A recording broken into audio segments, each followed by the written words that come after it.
ان کو بھی روزی عطا فرماتے ہیں اور وافر، کیونکہ اللہ رب العالمین پورے نظام کا مالک ہے۔ وَمَا مِن دَابَّةٍ فِي الْأَرْضِ، نہیں ہے کوئی زندہ سرزمین میں، الا علی اللہ رزقها، مگر اللہ کے ہاں ہے اس کی روزی۔ موسیٰ علیہ السلام ایک دفعہ اچانک کوئی طور چلے گئے، جب وہاں پہنچے تو دل میں خیال آیا کہ پتہ نہیں گھر پہ اناج ہوگا یا نہیں، گھر والوں کی روٹی کا انتظام نہیں کیا ہے۔ اللہ تعالیٰ نے کہا اے موسیٰ، اور باتوں سے پہلے اس چٹان پر حملہ کرو۔ اس کو توڑا، کہا پتھر کو توڑو، اس کو توڑا، اس کو توڑا، ایک اخیر میں چھوٹا سا نکلا، کہا اس کو بھی توڑ دو، تو اس میں سے ایک چھوٹا سا کیڑا نکلا، اور اس کے منہ میں وفی فیہ نبت طری، اس کے منہ میں ہری گھاس ہے، اور اس پر شبنم کا قطرہ پڑا ہوا ہے، پانی کا بھی انتظام ہے، شبنم کا قطرہ پڑا ہوا ہے۔ حضرت موسیٰ حیران ہو گئے کہ پڑچ بپڑچ، بند در بند پتھر کے اندر چھوٹا سا کیڑا زندہ، اور اس کے منہ میں ہری گھاس اور اس پر شبنم کا قطرہ۔ تو اللہ تعالیٰ نے کہا کہ اے موسیٰ، یہ چھوٹی سی مخلوق کچھ کہنا چاہتی ہے، ذرا کان قریب کرو۔ تو حضرت موسیٰ نے کان قریب کیا تو وہ پڑھ رہا ہے سبحان من یرانی ویعرف مکانی ویرزقنی ولا ینسانی، اللہ کے لیے پاکی ہے جو مجھے پہچانتا ہے اور میری یہ جگہ بھی اس کو معلوم ہے، اور ہر وقت کی تازہ تازہ روزی پہنچاتے ہیں۔ سبحان اللہ۔ رزق کا مسئلہ خالص اللہ نے اپنے پاس رکھا ہے۔ سلیمان علیہ السلام کی بہت بڑی سلطنت و حکومت تھی، بحر بر ان کے مسخر تھے۔ تو ایک دفعہ حق تعالیٰ سے کہا کہ میں آپ کی مخلوق کی دعوت چاہتا ہوں، تو حضرت حق تعالیٰ نے فرمایا کہ اے سلیمان، یہ میرے علاوہ کوئی پورا نہیں کر سکتا۔ سلیمان نے کہا چلو ایک دن کی تو کر لیتا ہوں۔ تو سلیمان علیہ السلام نے حکم دے دیا کہ انسانوں کے کھانے پکاؤ، جنات کے پکاؤ۔ بڑے بڑے جنگلات بھر گئے اور سٹاک لگ گئے۔ پھر پرندوں کے، درندوں کے، چرندوں کے، تمام مخلوقات جتنی ان کو یاد تھی سب کا خوراک تیار کیا۔ جب سب کچھ تیار ہو گیا تو حضرت سلیمان نے اللہ تعالیٰ سے کہا کہ اپنی مخلوق کو بھیجو۔ تو فرمایا کہ چلو سمندر سے ایک مچھلی بھیجتا ہوں چکھنے کے لیے، پہلے اس کو سیر کر دے۔ ایک مچھلی کنارے پر آئی، دمیری نے لکھا ہے اس نے منہ ایسا کھولا کرین کی طرح، اور حضرت سلیمان نے حکم دے دیا کہ کرین منجنیکوں سے کھانا ڈھکیلو اس میں۔ وہ جتنا تیار ہو چکا تھا 6 مہینے میں وہ سارا اس نے کھا لیا، منہ کھلا پڑا ہے۔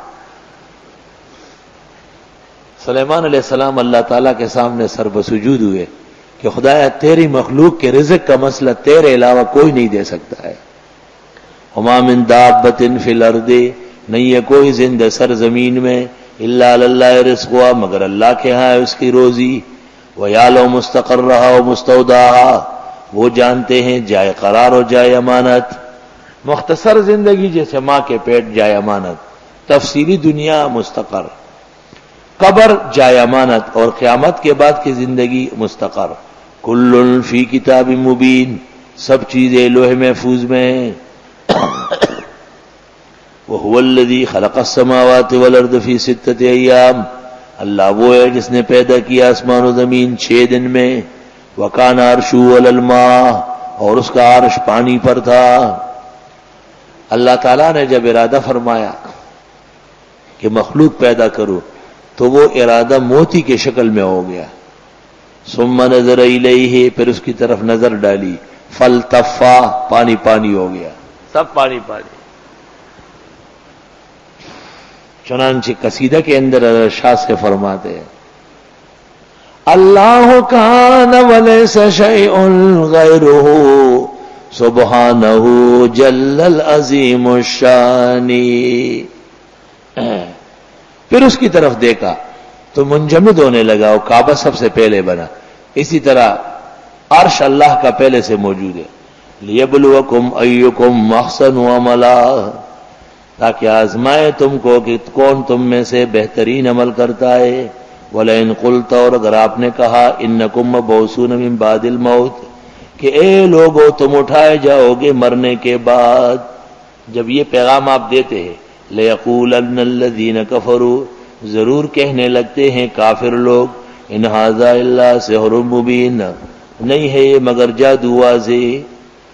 وَلَئِنْ أَخَّرْنَا عَنْهُمُ الْعَذَابَ، اور اگر ہم پیچھے کر دیں ان سے عذاب اِلَىٰ أُمَّةٍ مَّعْدُودَةٍ، ایک وقت مقررہ تک کے لیے، لَيَقُولُنَّ، تو یہ کہیں گے مَا يَحْبِسُ، کس چیز نے عذاب کو روکا، أَلَا يَوْمَ يَأْتِيهِمْ، سنو جس دن عذاب آئے گا، لَيْسَ مَصْرُوفًا عَنْهُمْ، نہیں ہٹے گا ان سے، وَحَاقَ بِهِمْ، اور گھیر لے گا ان کو، مَا كَانُوا بِهِ يَسْتَهْزِئُونَ، وہ جو یہ استہزاء کرتے تھے۔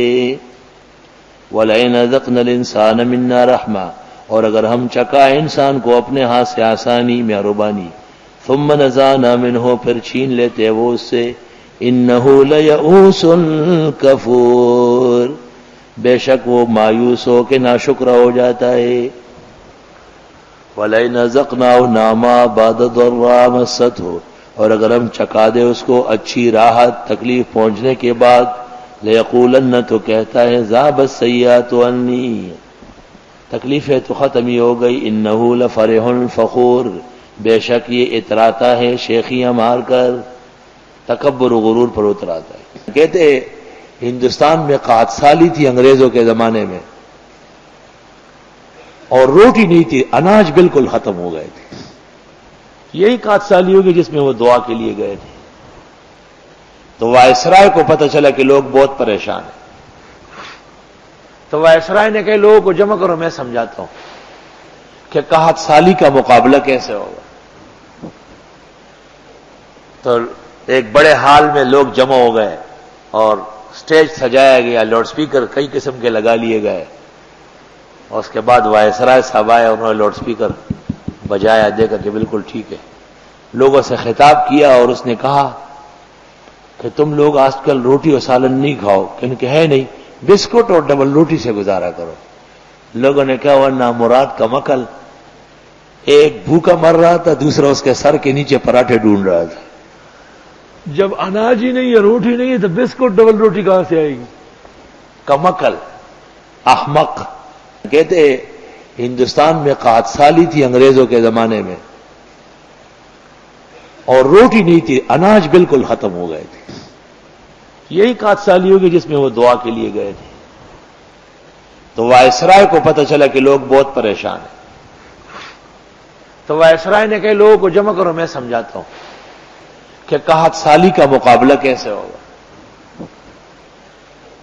تو ایک بڑے ہال میں لوگ جمع ہو گئے اور سٹیج سجایا گیا، لاؤڈ سپیکر کئی قسم کے لگا لیے گئے، اور اس کے بعد وائسرائے صاحب آئے، انہوں نے لاؤڈ سپیکر بجایا، دیکھا کہ بالکل ٹھیک ہے، لوگوں سے خطاب کیا اور اس نے کہا کہ تم لوگ آج کل روٹی اور سالن نہیں کھاؤ، کہ ہے نہیں، بسکٹ اور ڈبل روٹی سے گزارا کرو۔ لوگوں نے کہا ورنہ مراد کا مکل، ایک بھوکا مر رہا تھا، دوسرا اس کے سر کے نیچے پراٹھے ڈھونڈ رہا تھا۔ جب اناج ہی نہیں ہے، روٹی نہیں ہے، تو بسکٹ ڈبل روٹی کہاں سے آئے گی؟ کمکل، احمق۔